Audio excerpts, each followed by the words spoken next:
In today's video, I'm going to teach you how to apply slide transitions in a PowerPoint presentation. This setup takes just a few moments to complete. To start, open your PowerPoint presentation in Microsoft PowerPoint Online.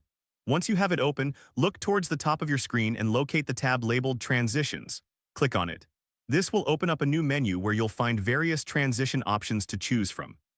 Once that's complete, select the slide you want to apply a transition to. You can easily do this by clicking on the slide thumbnail on the left-hand side. This will highlight the slide and prepare it for the next step. Now, from the Transitions menu, choose a transition effect that you like. You'll notice each option provides a brief preview when you hover your mouse over it. Selecting an effect will apply it to the highlighted slide, giving you an instant visual change.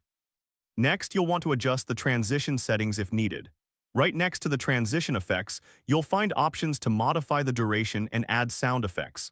Adjust these settings to fit the mood and timing you prefer for your presentation. With that out of the way, you can apply the same transition to multiple slides. To do this, hold down the Control key if you're on a PC or the Command key if you're on a Mac, and click on each slide thumbnail you want to include. Once selected, apply the transition as you did before, and it will be set across all chosen slides. Finally, preview your transitions by clicking the Play button located in the Transitions tab. This will show you how your slides flow with the transitions applied, allowing you to make any final adjustments as needed. And there you have it. You've successfully added slide transitions to your PowerPoint presentation.